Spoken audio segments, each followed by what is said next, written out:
21 June শুক্রবার সমগ্র বিশ্বজুড়ে উদযাপিত হচ্ছে বিশ্ব যোগা দিবস।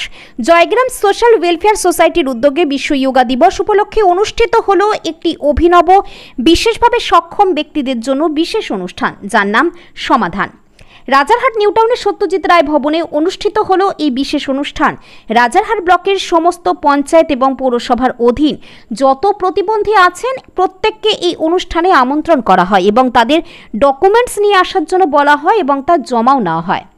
যেমন প্রতিবন্ধী সার্টিফিকেট, আধার কার্ড, প্রতিবন্ধী আইডেন্টিটি কার্ড, ইউডিআইডি কার্ড, নিরাময়ের সার্টিফিকেট এবং এই সংক্রান্ত ক্লেম, ব্যাংক অ্যাকাউন্ট, রেলে স্মার্ট কার্ড, ন্যাশনাল ক্যারিয়ার পোর্টালে রেজিস্ট্রেশন, রেলে স্মার্ট কার্ড, কোম্পানির জব সাপোর্ট, সহায়ক সরঞ্জাম, থ্যালাসেমিয়া, শিশুদের বোন ম্যারো প্রতিস্থাপন, আর্টিফিশিয়াল হাত পা, মানবিক প্রকল্পের ফর্ম ফিল আপ ও এই বিষয়ে সহযোগিতা প্রদান, 14 বছরের নিচে শিশুদের বিনামূল্যে অপারেশন, হাত পা বাঁকা ও তার ট্রিটমেন্ট দেওয়ার কথা বলা হয়। অনুষ্ঠানে রাজারহাট ব্লকের প্রায় 500 জন বিশেষভাবে সক্ষম ব্যক্তিরা উপস্থিত ছিলেন। সোসাইটির রাজারহাটের স্থানীয় কোঅর্ডিনেটর কানিজ ফাতেমা ও রাজারহাটের প্রাক্তন কর্মাধ্যক্ষ জব্বার আলী অনুষ্ঠানে আয়োজনের দায়িত্বে ছিলেন। অনুষ্ঠানে সভাপতিত্ব করেন রাজারহাটের বিধায়ক তাপস চ্যাটার্জি। এছাড়াও উপস্থিত ছিলেন নারী ও শিশু কল্যাণ বিভাগের কর্মাধ্যক্ষা জাহানারা বিবি, এম ফারহাদ, রাজারহাট পঞ্চায়েত সমিতির সভাপতি প্রবীর কর, সোসাইটির সহসভাপতি নীরেশ কুমার বৈদ্য, সেক্রেটারি আরিফুল ইসলাম মণ্ডল প্রমুখ। সুন্দর, আমার তো অত্যন্ত অভিভূত হলাম তাদের এই প্রোগ্রাম থেকে। দেখলাম একটা অন্ধ মেয়ে কিরম গান গাইলো, বাচ্চারা এত বাচ্চাদের নিয়ে কাজ, আমি ওদের সঙ্গে যুক্ত হলাম। যে কাজে ওরা লাগাবে আমি তাদের সঙ্গে আছি। আমি মনে করি জনপ্রতিনিধি কখনো শেখার কোনো বিষয় হয় না। মানুষের আমরা সমস্যা, এতখানি সমস্যা আছে, সরকার ইচ্ছে করলেই সবটা পারবে না। আমরা যারা স্বেচ্ছাসেবী প্রতিষ্ঠান, মানবিক, সবাইকার একটা আন্তরিক ব্যাপার আছে এবং আমি সবসময় বিশ্বাস করি রাজনৈতিক সদিচ্ছা, পলিটিক্যাল উইল, যে কোনো রাজনীতির মানুষই হোক, তার যদি রাজনৈতিক সদিচ্ছা না থাকে তাহলে কোনো কাজ করতে হবে। এই মানুষগুলোকে নেগলেক্টেড করে আপনি বড় কিছু হতে পারবেন, এই জন্য এইভাবে করা যায়। আর একটা বড় মুভমেন্ট আমরা করবো, হচ্ছে হ্যান্ডিক্যাপ সার্টিফিকেট পাওয়াটা খুব টাফ হয়ে যাচ্ছে। এই কখন কে যাবে বারাসাত সদরে, এইটা মুখ্যমন্ত্রীকে অনুরোধ করবো যে দুয়ারে সরকারের সাথে আমরা কোনো ক্যাম্প করা যায় বা সেপারেট কোনো ক্যাম্প করা যায় কিনা।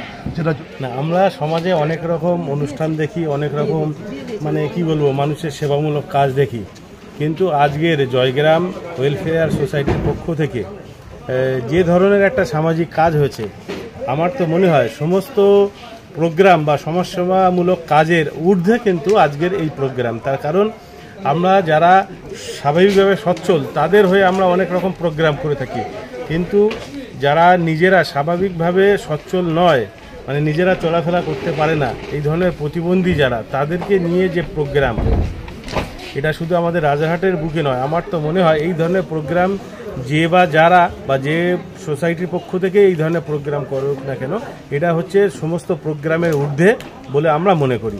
এবং এই জয়গ্রাম সোশ্যাল ওয়েলফেয়ার সোসাইটি 2012 সাল থেকে স্পেশাল ব্যক্তিদের বা শিশুদের উপরে কাজ করে আসছে। বিশেষ চাহিদা সম্পন্ন শিশু যারা ব্যক্তি আছে তাদের নিয়ে কাজ করছে পশ্চিমবঙ্গের বিভিন্ন জেলাতেই। রাজারহাটে এর আগেও আমরা কয়েকটা প্রোগ্রাম করেছি এই সমস্ত শিশু বা ব্যক্তিদের নিয়ে। এবার আরেকটা প্রোগ্রাম আমরা করলাম রাজারহাট ব্লক তথা কাছাকাছি আরও কিছু ছেলে মেয়ে যারা বিশেষভাবে সক্ষম, কিন্তু তাদের বিভিন্ন জিনিস তারা, যেমন গভর্নমেন্টের যে ফ্যাসিলিটি আছে তারা জানে কিন্তু করতে পারছে না। তাদের কারণ হয়তো সেই প্রপার জায়গাটা জানে না, বা তাদের গাইড করার কেউ নেই, তাদের সঙ্গে করে নিয়ে যাওয়ার কেউ নেই। তো আমরা Joygram social welfare society, Ambuja Neotia এবং এখানে জব্বার ভাই, কানিজ ফাতেমা, আফতাবউদ্দিন সাহেব এবং আমাদের মাননীয় এমএলএ সাহেব তাপস চ্যাটার্জি এবং আরও অন্যান্য জাহানারা বিবি, কর্মাধ্যক্ষ নারী ও শিশু বিভাগের, তো এইরকম মানুষদের অত্যন্ত সহযোগিতায় আজ আমরা প্রোগ্রাম করেছি। এখানে প্রায় 400-র অধিক এই সমস্ত ছেলে মেয়েদের আমরা পেয়েছি। তাদের বিভিন্ন সমস্যা আছে, আগামী 1 মাস আমাদের পরিকল্পনা আছে এই সমস্যার কী করে দ্রুত সমাধান করা যায়।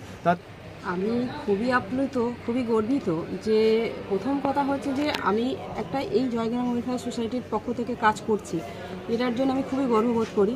আর দ্বিতীয়ত হচ্ছে যে আমাদের ডাকে এইভাবে সাড়া দিয়ে সবাই যে এসেছেন, কারো কাজ অনেক গার্জিয়ান আছে, তারা খুবই, একজন এসেছে যে রিক্সা চালক, তারা দিন মজুরি খাটে, কিন্তু তারপরে তারা এই যে এখানে এসে সময় দিয়ে তাদের বাচ্চাদেরকে নিয়ে এসেছে, এর জন্য করে আমরা সত্যি ওইসব আমাদের পক্ষ থেকে ওনাদেরকে ধন্যবাদ জানাই যে সারাদিন সময় দিয়ে আমাদের কথা শুনেছেন এবং থেকেছেন, এবং এই বিনিময়ে আমরাও চেষ্টা করব যে আগামী দিনে ওনাদের যা যা পাওয়ার কথা, যে যে সুবিধাগুলো ওনারা পেতে পারেন সেটা হয়তো ওনাদের নলেজে ছিল না, এখন আমরা চেষ্টা করছি আগামী দিনে সেই সব সুবিধাগুলো পাইয়ে দেওয়ার জন্য। চাই এক্সট্রাঅর্ডিনারি, অসাধারণ, সব জাতের সব ধর্মের মানুষ একসাথে এখানে একত্র হয়েছিল। আর এই যে উদ্যোগ নেওয়া, এটা খুবই একটা বড় হিউম্যানিটেরিয়ান স্টেপ। কারণ কি, প্রোগ্রাম অনেকে করে, ইভেন্ট অনেকে করে, বাট হিউম্যানিটেরিয়ান ইভেন্ট বা হিউম্যানিটেরিয়ান প্রোগ্রাম সব থেকে ভালো প্রোগ্রাম। আমি ছোটোবেলা থেকেই এই যোগাসন বা এই ধরনের কাজের সঙ্গে যুক্ত ছিলাম, রামকৃষ্ণ মিশনের ছাত্র আমি। তো সেক্ষেত্রে সেটাই মূলত আমাদের সেই স্বামীজির সেই কথা, শিবজ্ঞানী জীব সেবা। তো সেই উদ্দেশ্য নিয়েই মেনলি আসা। আরিফুল আমার এই সংস্থার যে কর্ণধার, সে হচ্ছে আমার প্রিয় ছাত্র, একসময় আমার কাছে যোগাসন শিখত। তো সেই জন্যে সে যখন আবদার করে যে স্যার আমার সংস্থা আছে, আপনি একটু সাহায্য করলে ওরা অনেক উপকৃত হবে, তো আমি তার ডাকে সাড়া দিই। তো সেই আমি প্রায় 24 বছর ধরে প্রতিবন্ধী সংগঠন করি, ঠিক আছে। আমাদের একটা সর্বভারতীয় সংগঠন আছে, নাম হচ্ছে Parivar National Confederation of Parents Organisation. তার রাজ্য শাখার আমি সম্পাদক ছিলাম। আমাদের সংগঠন মানসিক প্রতিবন্ধী ছেলে মেয়েদের নিয়ে তাদের উন্নয়নকল্পে কাজকর্ম করে। আমরা যে অসুবিধার মধ্যে এখন আছি সেটা হচ্ছে ডিসেবিলিটি সার্টিফিকেটের ব্যাপারে ইউডিআইডি কার্ড করতে হবে বলে একটা কেন্দ্রীয় প্রকল্প আছে। সেই কেন্দ্রীয় প্রকল্পটা পশ্চিমবঙ্গে চালু হতে দেরি হয়েছে, কিন্তু এখনও পর্যন্ত নানা ধরনের অসুবিধার মধ্যে আমরা আছি। স্বাস্থ্য মন্ত্রকের সঙ্গে যোগাযোগ করছে এবং অনেক জায়গায় আমাদের ছেলেরা ইতিমধ্যে এই কার্ডগুলো পেয়েছে, কিন্তু অনেক জায়গায় পায়নি। Joygram social welfare society is a part of পরিবার বেঙ্গল। তারা পরিবার বেঙ্গলের কনস্টিটিউয়েন্ট সদস্য, এবং আমাদের যে ন্যাশনাল পেরেন্টস মিট হয় সেখানে জয়গ্রাম সোশ্যাল ওয়েলফেয়ার সোসাইটির তরফে আরিফুল প্রতি বছরই যায়।